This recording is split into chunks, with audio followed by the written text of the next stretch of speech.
Hello, everybody. Welcome to another edition of the Texas Guitar Society.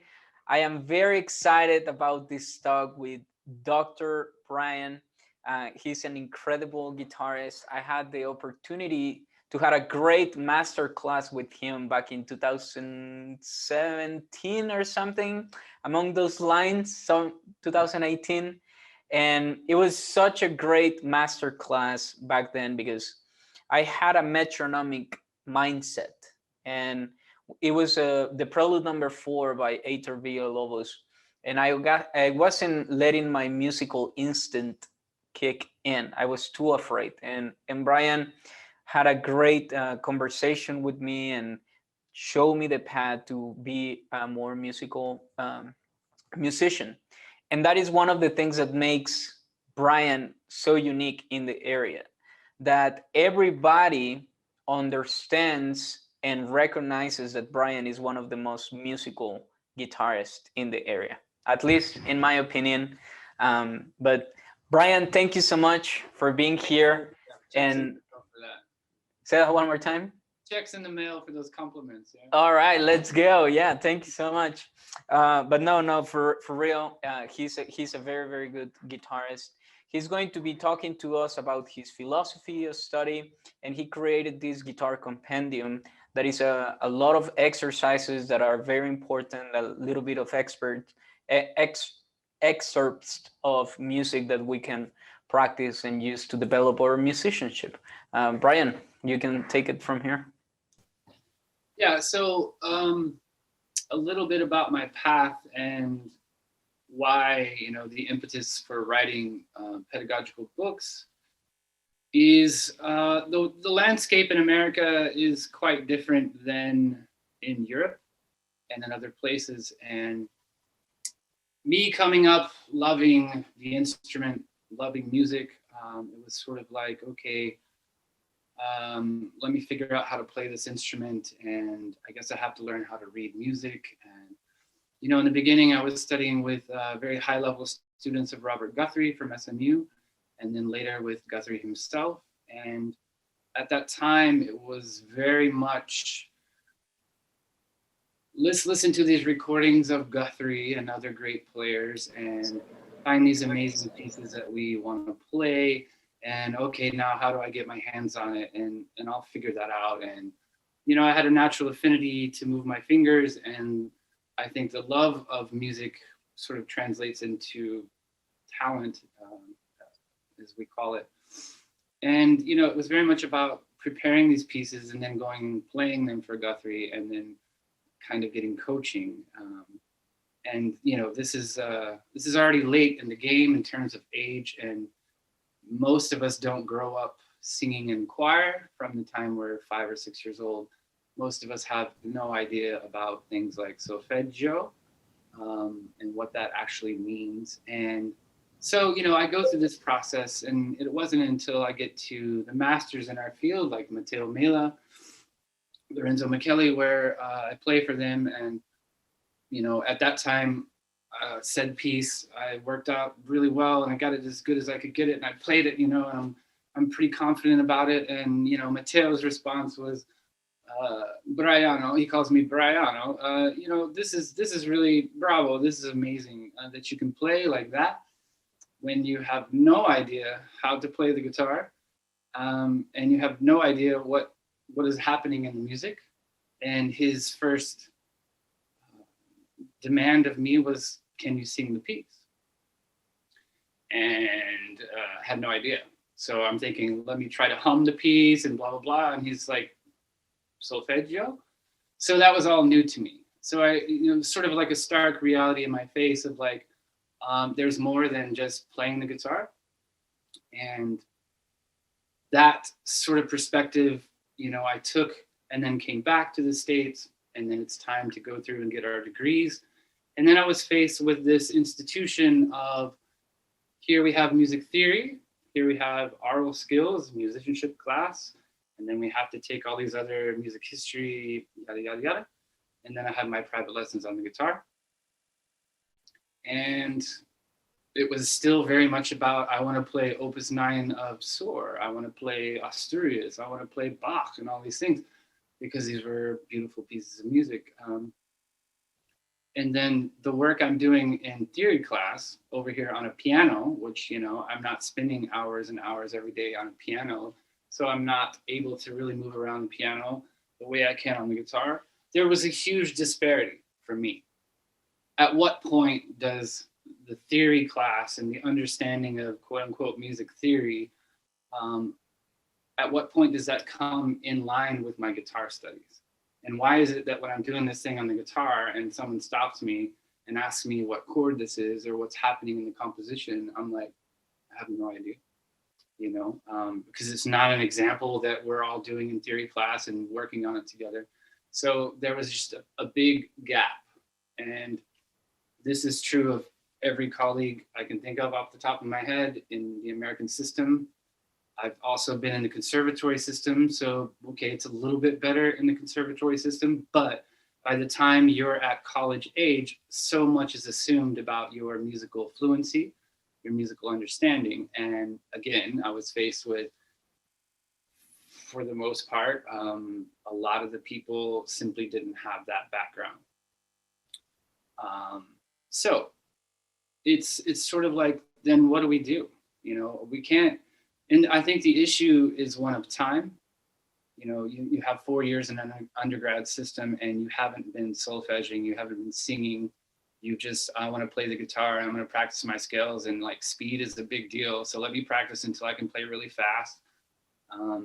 Let me see if I can get my hands on the most complicated pieces, and then, you know, that's going to mean something. And so what you get is a recitation. You get a phonetic recitation. And I think if most of us look at ourselves, you know, truly and sincerely and hard enough, it might resonate with you that you kind of fall into that category where it's like, well, I can read music, so I figured out where the notes were, but am I not just sort of trying to recite this in a phonetic way, meaning it sounds like that, it goes like that, so it must be right. And what I mean by phonetic is that you don't really have any meaning or understanding behind what you're playing. And that's a disparity of musical fluency. And so if you can't audiate, if you can't internalize, then I would be very hesitant to consider myself a musician of any caliber at any level. And I know people that can play the guitar at an incredible level, and all the things that we tick off, good tone, good projection, you know, speed, clarity, blah, blah, blah. I know a lot of these people, most of them I know personally and otherwise, where there's still a big void of, well, you played like that and everything was sort of correct and taken care of and sounded really nice, but where is what we would call like the heart, you know, where is the passion behind it? And I don't think that's some weird esoteric romantic ideal of passion. I think it's musical fluency. So when you hear someone who's a musician on our instrument, it is unbelievably clear why this sounds so good and why this is really convincing and why we want to hear more of it. And for me, and for most of us who've played the guitar long enough and attained a certain level of proficiency, we're not really impressed with all the things that we can do at that point. So what's left is like, wow, you know, this person played this piece that I've heard a million times, but they played it in a way that I've never heard before. And it meant something. And, you know, it doesn't really matter what that meaning is, because it's going to be different for everyone who hears it. It's a malleable metaphorical meaning that is communicated through the medium of music. That doesn't happen if you don't speak the language. And so the answer is what I was confronted with in Italy, is singing, you know. If you go back to the traditions of the partimento and the solfeggio, you have, like in Naples, for instance, where all this started, you can just take from the Renaissance forward, at least, if not before that, but let's say mid 18th century, you've got these basically orphans in Naples, and they're either in ospedale, which is like an orphanage, later then called a conservatory. which is why we now call music conservatories conservatories. But this was very much an orphanage, and these kids spent all day long, from dusk till dawn, 6 days a week, singing solfeggio. And what they're doing is learning all these stock musical gestures and sequences and cadences. And we can't even really conceive of how that education is going, because we're thinking in terms of Roman numerals, which is absurd. And that's not how they thought about music at all. It's certainly not how they composed it. So we tend to, in our system, going to music school, we're thinking in this descriptive mode of, well, can I harmonically analyze this piece? Then I must know something about this piece, because there's a 1 chord and there's a 7 diminished and so on and so forth. And what does that really bring to bear on music making? So it would be better if our system was basically what the Neapolitan kids were doing. What if we just sang all these melodical gestures and we're able to transpose them, and we just kept singing them over and over and over again, not even really being concerned about this is this particular key, and then we modulate to this particular key. Like, sort of all that just comes by proxy from sheer repetition and inculcation of singing music and hearing it every single day, all day long. So they would spend like 6 years doing that. And, you know, if they started when they're 10, then they're 16 now, you know, if they started earlier, so on and so forth. And then that would immediately be transferred to keyboard practice. So now they have all of these melodic ideas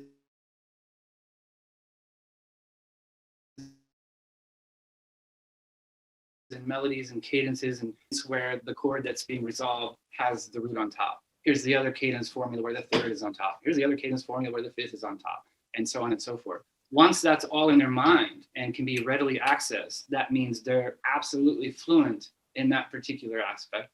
Then they take it to the keyboard for at least 3 or 4 years. So then what you have is partimento is sort of like thorough bass, but partimento is just sort of a bass line, and there's figures, right? So we would realize those in a continual way. And so they would play the partimento with the left hand and read that. And then they were expected to, with the right hand, fill in all these melodic figures.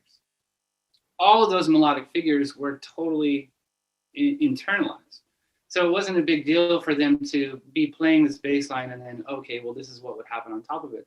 And so what do you have at that point? You have musical composition, musical improvisation, in a sense of, I'm not just creating things out of thin air, but I'm improvising, I'm choosing what melodic figure that I've learned over these many years will fit right here. And I know it instantly when I hear this bass line, because when they were training in solfeggio, they would be hearing the bass line.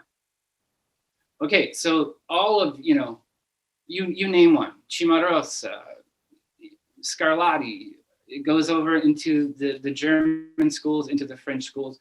There's not a single composer before 19th century, and even composers past that, where this partimento tradition is not 100% a part of their compositional craft. So we tend to get impressed when we hear, you know, Goldberg variations of Bach, and it's like this beautiful opening aria, which is basically a saraband, and we're thinking, man, that's so amazing. And it is, and I'm not making light of his work, but it's not like he just brought that out of thin air. You know, these are codified stock gestures. The thing that separated Johann Sebastian from other composers is that he was just really, really good at it. So fugue was not a big deal. His level of musical fluency was on a level probably better than any of us can speak our native language. So yada, yada, yada, long story short, here we are. And we're gonna keep practicing and playing the guitar. And I guess we're just gonna rely on whatever innate musicality we have as human beings, because we were born sensitive to this oral sensation. Or we're gonna think that we'll practice more and more and more and music will happen, right? And there is some truth in that, but the problem is we're simply not really taught in the institution because we don't have time. So we all are familiar with what a survey class is. Survey class is music appreciation, art history, whatever you want to say, where you're basically, this is what happened. This is what musicians were doing. this is why this piece is important. This is why this composer is important. And so we're exposed to all of that. And then we go, I want to play this piece by Tárrega. I want to play this piece by Bach, blah, blah, blah. We're not actually doing what the composers were doing, or musicians, or basically that's synonymous. So at what point then do we answer and try to solve the disparity if we want to be musical on the instrument? And it's quite frankly impossible unless you're going to spend the next 10 years and you happen to have, which we do have the treatises if you know where to look, of the solfeggio. So if you spend the next 10 years only singing the solfeggio, maybe with a friend or even better with a teacher, sure, you're going to develop musical fluency. It's not to say you can't work on your musicianship and make it better, but going to a class and being taught these are the Roman numerals, and when I hear this bass line, re and T and blah, blah, blah, this must mean a 5/7 chord, and let me just notate that and dictate it as you play. I mean, really? So writing a book is one thing, you know, but you can't expect everyone to just buy the book and then like day by day go through it. I think most people aren't really going to do that if we're honest. If they do, that's great.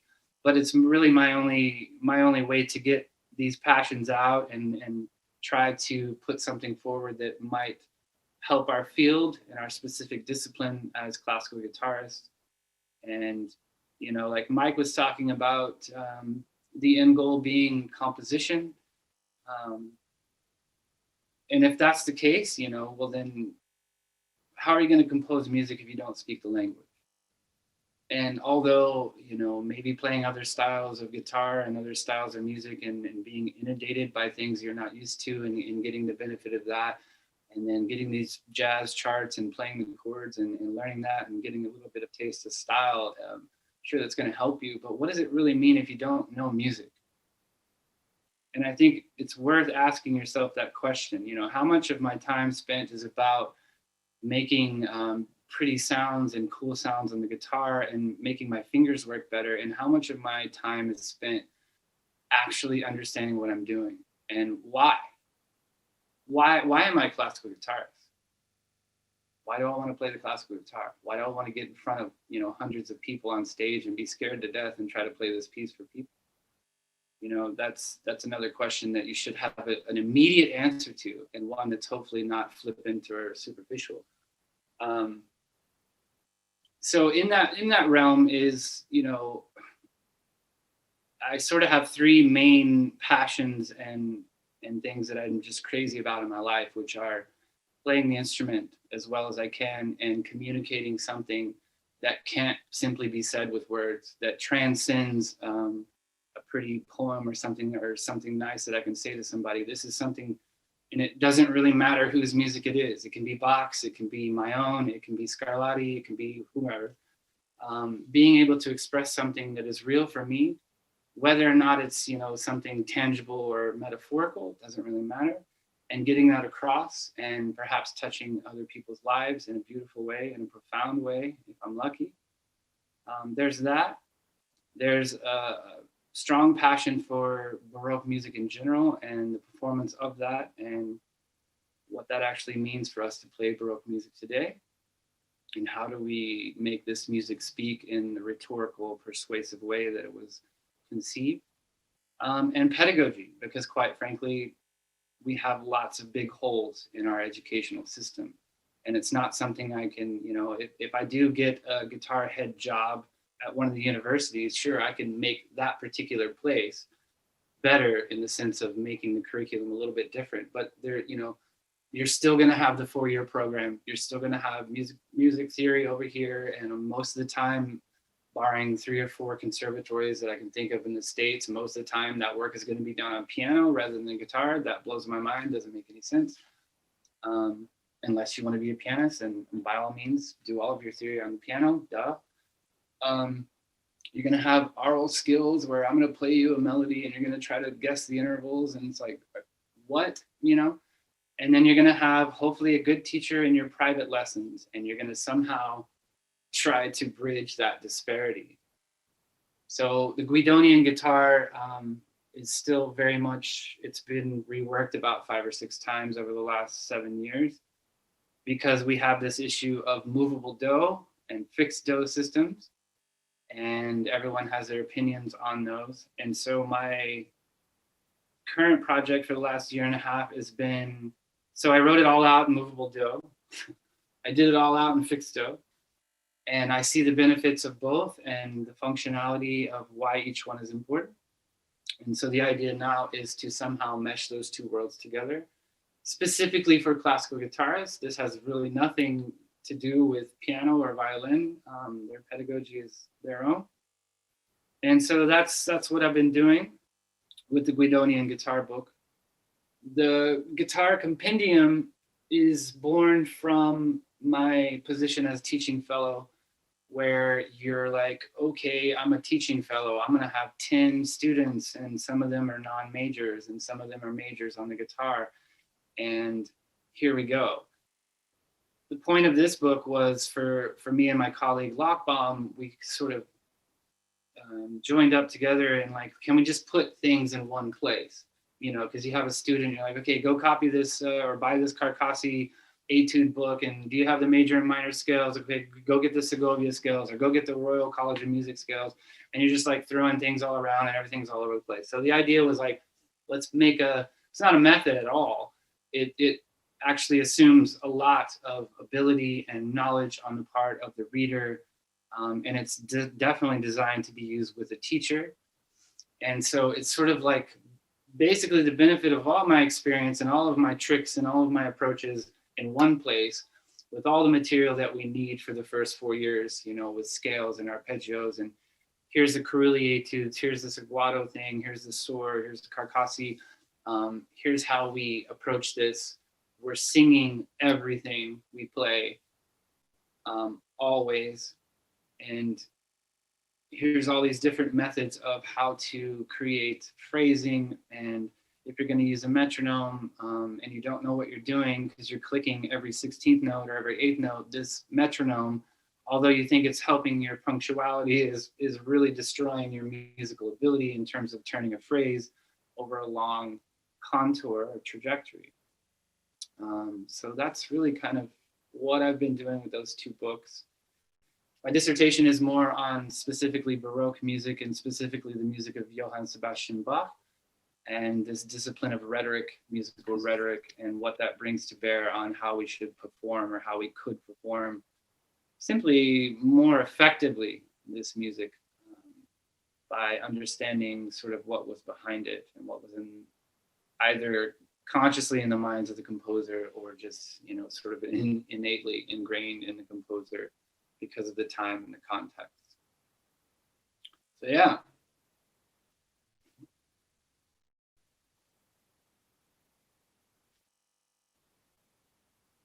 Does anybody have questions about that, or you want me to keep babbling?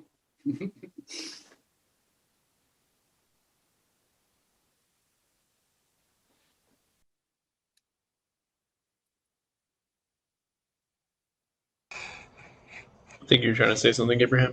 I think you're muted. Oh, okay. Thank you, Ivan, for telling me. All right, yeah, I was just saying that what you were saying was very interesting, because I grew up in a conservatory in Mexico, where the majority of the teachers were either Russian or Italians. Yeah. So the way that they bring the music education to the table within singing and playing, it's way different from my experience from the States. But that doesn't mean that one is better than the other one. I think that there has to be a balance where they teach both of them, the function of music and the musicality within the music, because it's just it's fun when you are able to play a piece and you understand the phrases and everything, but it's kind of confusing that you don't really know what is happening within a piece. That is where when all these functions kick in, and it's like, okay, now I see what is happening. But I think it has to be a combination of the two things. But I mean, by all means, singing is so important, and using the solfege, and doing all these things that you were sharing with us. That's very, very interesting. Do you have, would you like to maybe open one of your books and show us some of the inside of maybe one of the activities that you have created in there? Sure.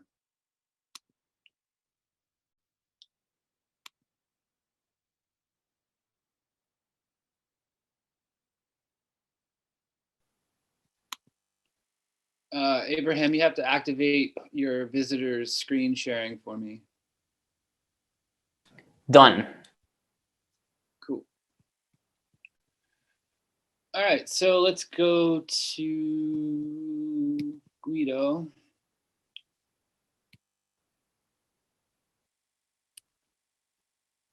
Can everyone see this? Yes, perfect. So here's a nice little starting quote by Johann Mattheson, who was a contemporary of Johann Sebastian Bach. In his treatise, he says, "He who cannot speak is even less able to sing, and he who cannot sing cannot play either."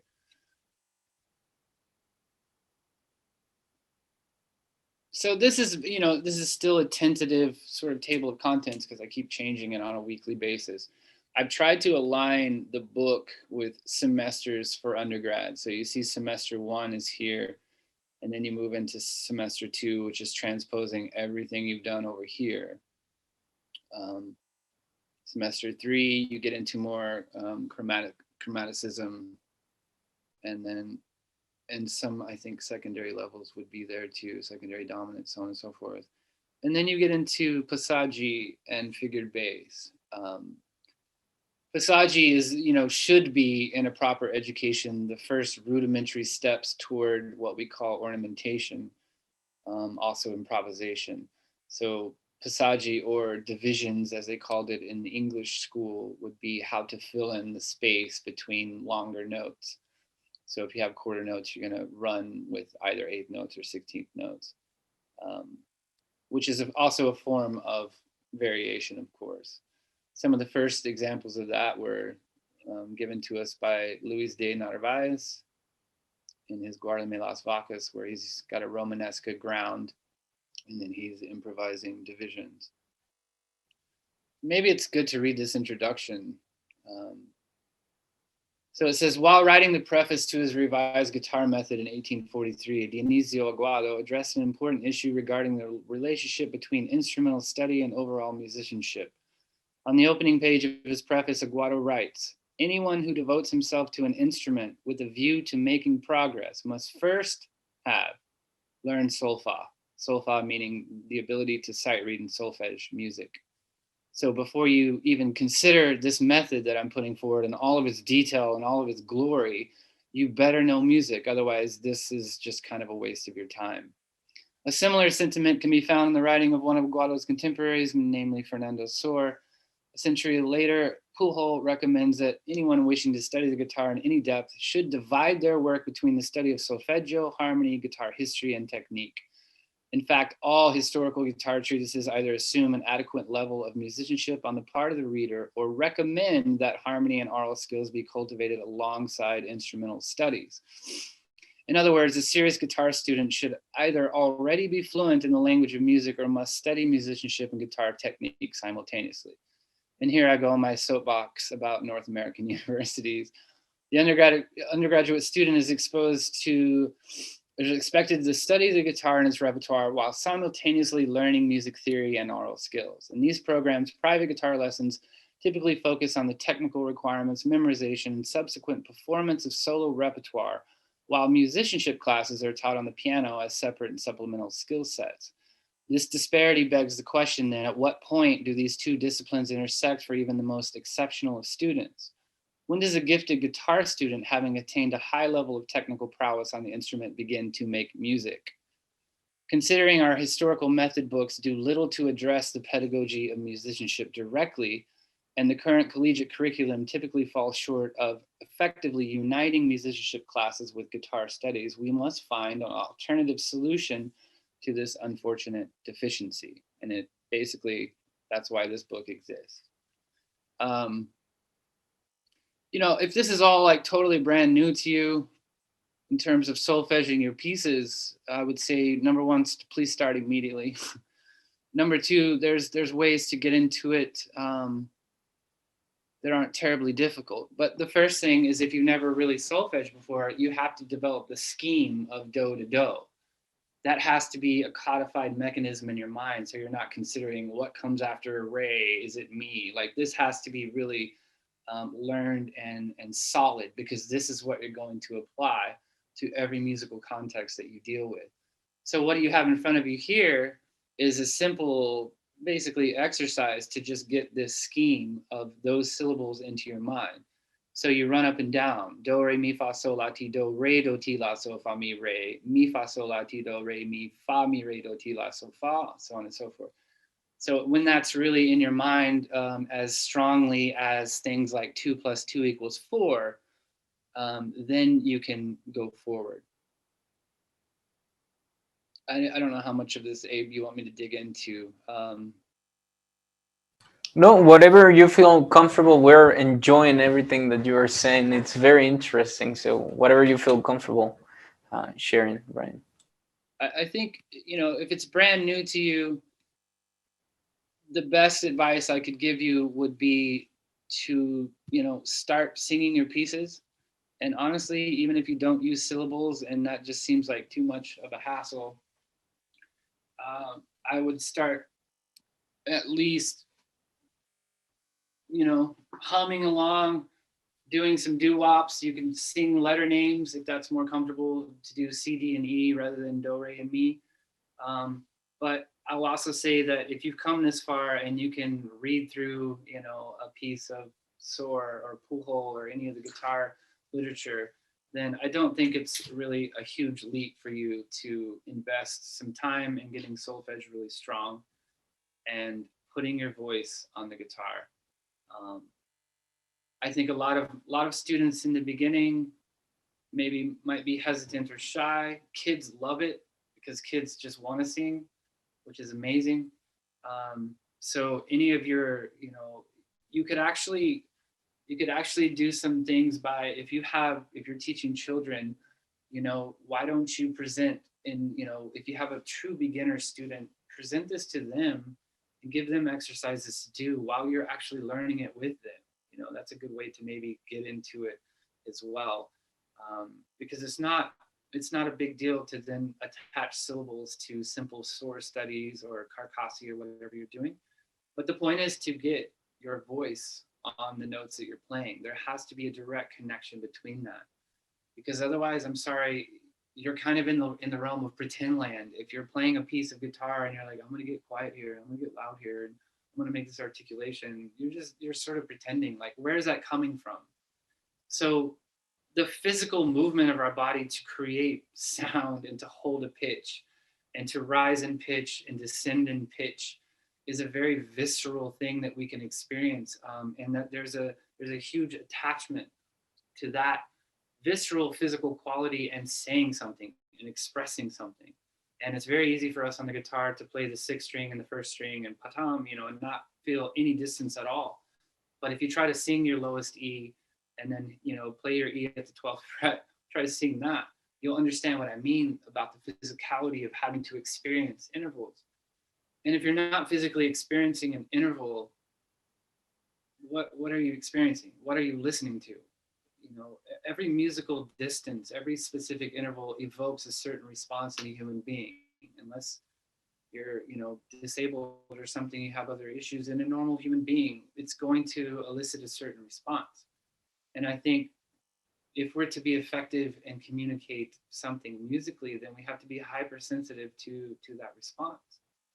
And I'm sure that response is different for all of us. Great. That means we get, you know, a million different versions of one piece. And in that sense, the language, the expressivity of the language is completely limitless and completely malleable. But so maybe begin, you know, there's simple exercises in the book that just take you through scales, and they're kind of like things that you've probably done, like 5-finger patterns on the piano. But the point is, you're singing what you're playing. you're never playing anything without singing it. You are expected to sing things without playing it at different times during the method of the book, which is trying to get audiation to happen. So if you think all of this is extracurricular or weird or extra, and I'm just going to practice guitar and never make time for that, I mean, that's your choice. But if you can't look at a piece of music and hear it without the instrument, what level of musicianship do you really have? And so what I hear in the American system is a lot of really great guitarists, but the emphasis is on how to play the guitar. And I'm not saying that a lot of them are also really great musicians. For sure they are. But I'm speaking more to the actual institution and the method and I won't say progression, but the formula of how these things are given and how we're expected to learn. I think it's a huge problem. And I've had conversations with a lot of people about this, and a lot of big names in our field, and my own professors and so on and so forth. And no one disagrees with me, first of all, but it's very hard to come up with a solution, like I said, unless you have 15 years. But that doesn't mean I'm not going to every day work on my ideation, work on my ability to hear music, to see the notes on the page and know what they're supposed to sound like, at pitch, or as close as I can get to that. I think that's sort of the best we can do, because we're not, 10-year-old orphans who are going to spend the next 20 years of their life and then become people like Giuseppe Verdi, Puccini, name one. They all did that. So it doesn't mean that you're not going to really be focused on the instrument. It's a means of, how do I bring music to my instrument, and how do I speak music through the instrument, rather than just phonetically trying to sound like a David Russell recording when I play Mertz Elegy or whatever the piece is. There's a lot to be learned from imitation of your teachers, of the people that you hold with great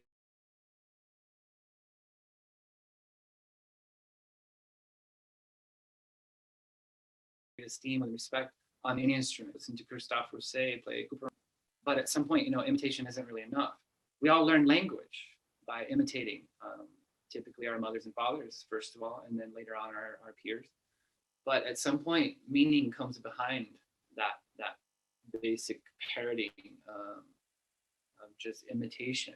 And then we start to understand what these words mean.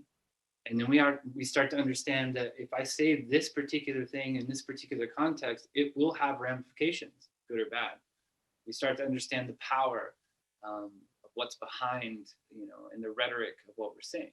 And that's the idea of being able to hear music and speak music, rather than just being able to move your fingers really well on the guitar.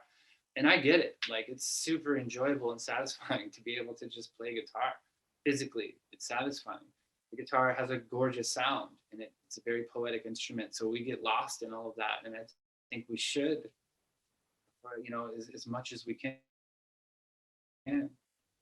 But I think if what is the main goal? Again, you have to ask yourself, why am I a classical guitarist? Like, why am I doing this? Am I trying to attain the highest level in our discipline because I really respect the music that was written for our instrument, and probably respect a lot of other music that we can transcribe for our instrument, and I want to keep this alive. I want to curate, these masterpieces.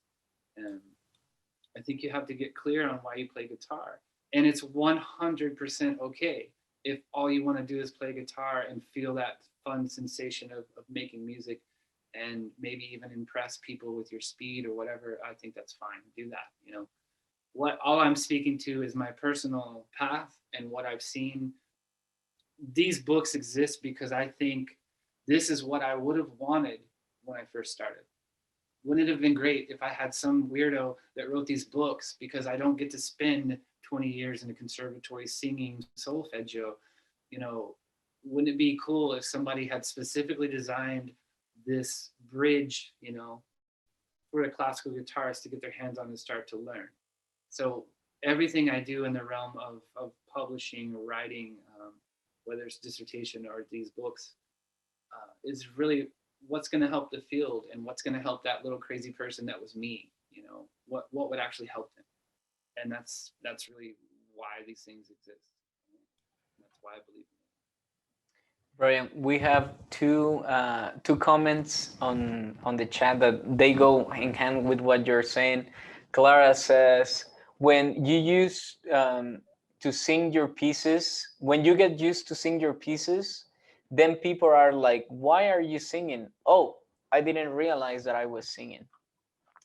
And as well, Eliza says, solfeging all lines of chorale type sections in a clear and musical way has proven so effective to me. And then Virgilio says, it reminds me of learning how to read right by learning first how to speak.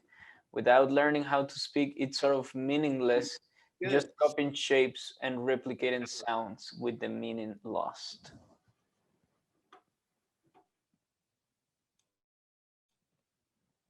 Oh, I think I lost you for a second.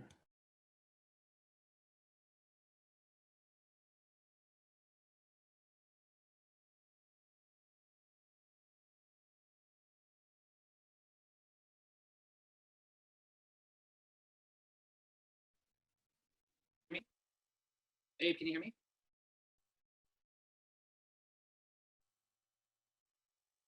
Yes, I can hear.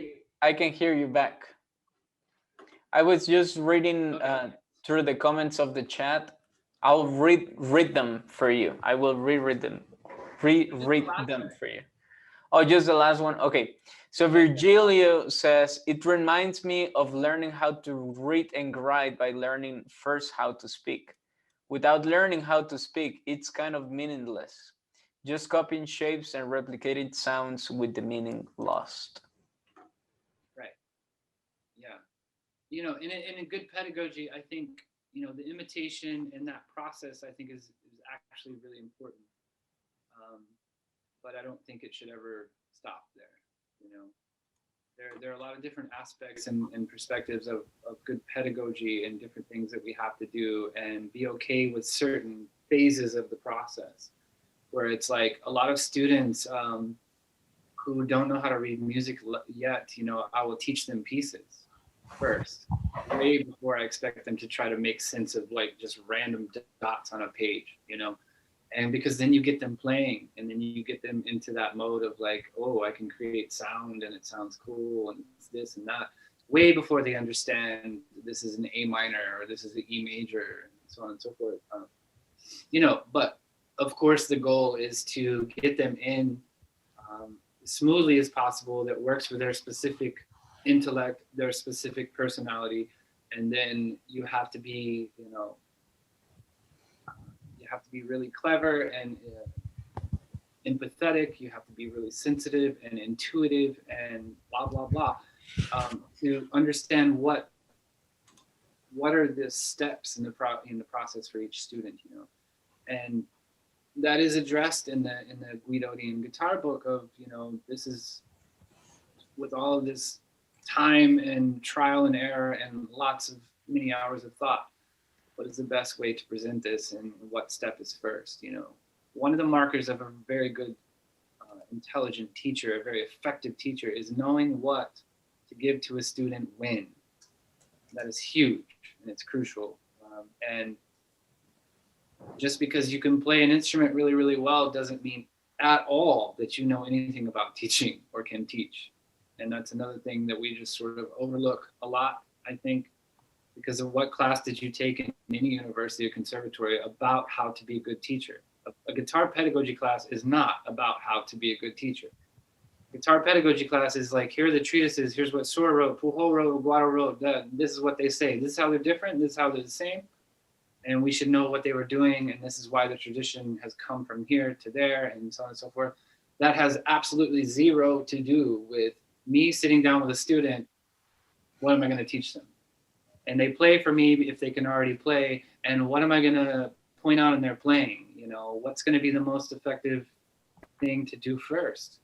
What's going to really resonate with them? Or what are they really not going to like, but is absolutely something they have to do before they can get to the next step, you know, and sometimes it's not the most enjoyable thing to do, but that's what it is. You know?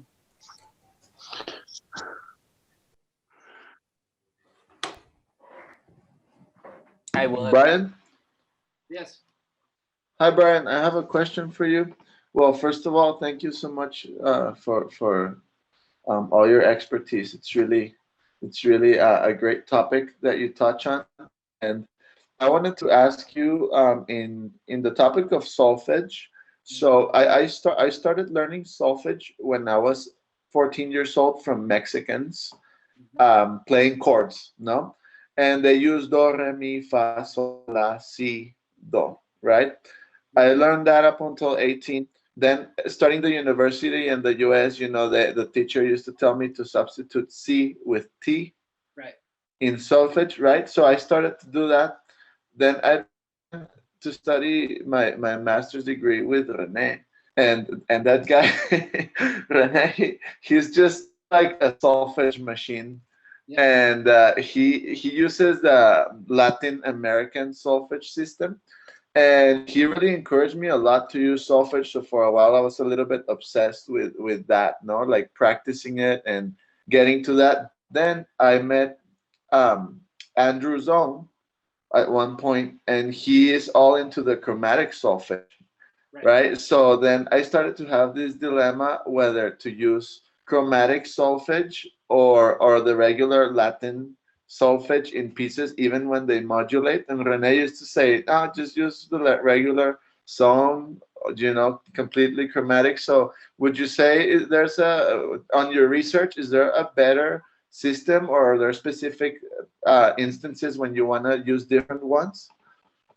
I hear you, and that's a really great question, and I feel your pain because I think most of us are, if we're exposed to solfege and we have teachers like Zone or Renee or anyone from Europe, we're gonna run into that. You know, the American system versus this other system versus this fixed versus movable, blah blah blah blah blah.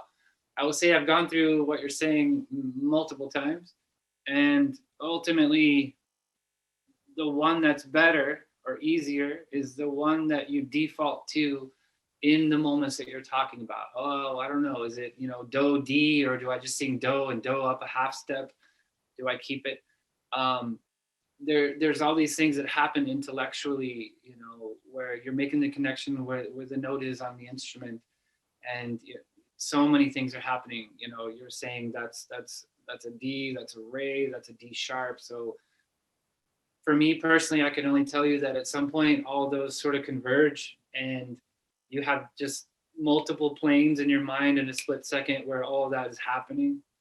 In terms of voicing them and singing them, it's much easier for me to do what the Italians do, which is when they have a chromatic note, they sing the same syllable. So they don't do the do, di, re, re. They don't do that. They just do do, re. So they just change the pitch. Again, when you're teaching it, I think it depends on the student. For some of the students that I've encountered, making the alteration to the syllable when there's an accidental really helps them know that it's something different, because their ear doesn't detect even a half step yet, So for them to do do, di, re, re actually works. But here's the beautiful thing. Let's say that works for them in the next 5 years and they start to audiate. And so they can really internalize music and they can see and hear what they're looking at. At that point, you're going to do whatever you're going to do. And it's not going to hurt you to now drop the change of the syllable and just sing do and re's and just make the alterations with your voice. It's not going to hurt you. It's not going to slow you down, in my experience. And talking with people like Zone at length, Renee, Lorenzo, in no one's experience has that ever been an issue. It's sort of like anything else. When you bring a lot of different perspectives to the same particular variable, it's only going to make that variable stronger in your mind and in your ability, and it's not really going to detract. If you all of a sudden assigned, instead of do, re, mi, fa, sol, la, ti, do, like completely different syllables, that's an adjustment. Now you're going to have to shift gears hardcore, and you're going to have to make another scheme of the new set of syllables. But I think for most of us, I would probably argue that it doesn't really matter. You know, if you have spent a long time in one system and it works for you, then, you know, don't ever mess with anything else. But a lot of times you study your undergrad somewhere and they're singing T's, and then you go to Europe and everything is C's, you know, C-do instead of T-do. And so that's an easy adjustment. It is an adjustment. I find myself just today, actually, in a lesson, I sang both T and both C, you know, for the same note, like multiple times. And so it's interchangeable because you know both. And as long as it's not confusing the student in the moment, I think we're okay. You know, the thing with movable do is that I was first taught outlandishly to sing scale degrees. I was expected to hear intervals as 1-5, you know, 1-5-6-7, 1-3. Unbelievably stupid. Then it was note names, but I will say that for me, the movable system, because of the functionality staying the same regardless of the key, was the first thing that opened my ears. So I have a very sensitive affinity for that system. It doesn't mean that that's the only thing that works and that's the only thing I should put in the book, but it did open my ears. So it was the first time I started hearing the same syllables. For me, I knew the functionality of this harmony and where it's going and where it's coming from. Again, though, after doing that, it's not a big deal for me at this point to call it whatever I want to call it. I could call it greens and blues and yellows because I hear it, because whatever worked to open my ears, now I can hear it. So now it's easier for me to use a fixed system because then I'm thinking about the notes on the instrument and I don't have to be in a different key and look at G and call it do. Like that starts to get a little bit confusing. So I think it's a very good question, and I know exactly what you mean because I've gone through it too, but it's not really that big of a deal. I don't really think one is easier than the other, but like I said, it does depend on if it's a matter of you teaching someone. It's again being really, really observant and sensitive to the student and how their mind is working and what works for them, and being able to make the best call in that moment for them, and knowing, like I said, that it won't matter later on. If they continue in that system, at some point they will ideate, and at some point, you know, everyone's mind is different. Maybe they won't even think about any note names or any syllables anymore, but the music will be there and the understanding will be there. So yeah, thank you for that question. That's great. All right. Thank you. Thank you so much. Thank you so much. Brian, we have another question in the chat from Bryan, and he said, are students singing while playing a la George Benson or singing while not playing? How much of each do you consider?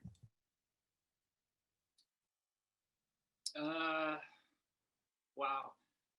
I would have to look at how much, you know, what's the different proportion, but the goal is to be able to sing without playing. If I can take you through this book and make you play while singing a whole lot and inculcate these same schemes over and over, these same formulas, these same cadences a whole lot, it will not be at all difficult for you to look at the music and just sing it.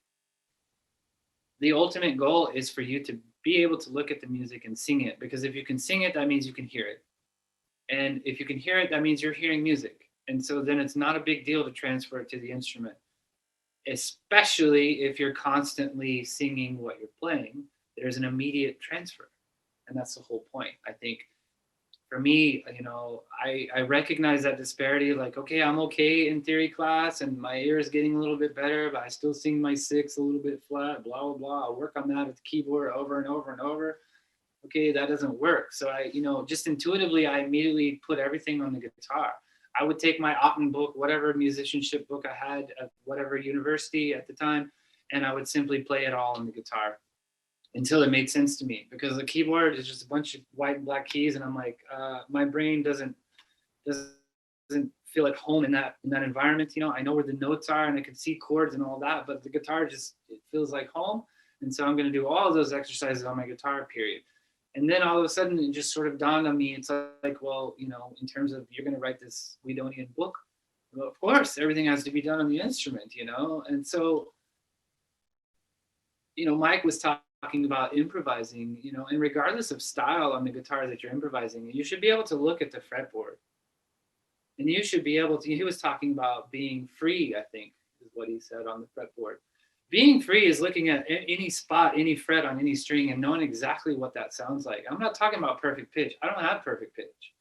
I have really good relative pitch. And when it comes to guitar, I can hear things if they come to them. You're in the trick.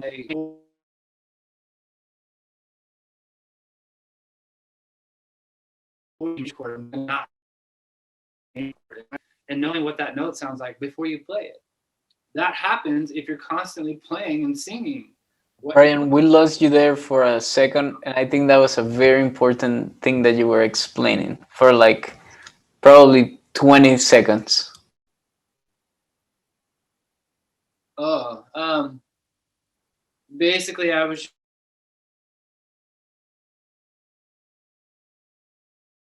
just saying that freedom on the instrument is being able to, if you're always doing that, at some point that's going to start clicking. And it's not a learned pitch. It's not perfect pitch. So that's a different situation. But it is, you know, knowing what that note is going to sound like at the 7th fret on the 5th string, whatever the case may be. That is true freedom in terms of improvising. Because then if you have some creativity and some musical ditties in your mind, given a certain chord progression, you start to hear certain melodic figures, then you can immediately play them on the instrument. If you can't hear the melodic figures, that's not going to happen. If you can hear them but then can't play them on the instrument, that's not going to happen, right? So the idea is to bring those worlds together. Does that make sense? One interesting little anecdote, Bryan. I'm not sure if you're familiar with Jan Reberg at all. Not really. He runs the he's a faculty member at Tarrant County College Northeast Campus, and he was an old instructor of Abraham and I, and he had this really interesting anecdote that he told me regarding his musicianship classes or ear training. That what he would do is that as they were singing the solfeggio, he would sort of mime or imaginary, I guess, well, let's call it air guitar, all the notes that he was singing as he was singing them, he would air guitar play them, and I guess that'd be an interesting little comparison to kind of what you're saying, in the sense that along with Mike's explanation of being free on the instrument, is that you're kind of imagining that, and I think that just fortifies the whole understanding of the instrument all on its own. I'm not sure if you'd agree with that process or not. Absolutely. Yeah, it's beautiful. Thank you for that. I mean, I find myself doing that constantly when I'm driving or when I'm waiting in line, you know, somewhere. I'm not actually doing this most of the time because, you know, people look at me like I was nuts, but I'm doing that in my head. So I'm just seeing myself playing. Usually it's when I've been practicing for a couple of hours and then I have to run an errand or something, or have to go do something. I'm still in it, you know? So I'll be waiting in line and, you know, I'm just visualizing and I'm hearing it, you know? So I'm constantly, for the last, you know, however long, 10, 15 years, I've been trying to make that happen to where I can actually hear what I'm playing and play what I hear, you know, vice versa. It's been a long process. I still have a long way to go. I don't think I'll ever arrive and be like, okay, now my audiation is absolutely perfect and I'm done and blah, blah. I don't think that's the point. The point is to constantly be refining. There's still, you know, I know my weaknesses. And they have to do with certain contexts. They have to do with certain harmonies moving in specific ways, for instance. And I'm always just constantly working on that. So like you said, that's a great exercise.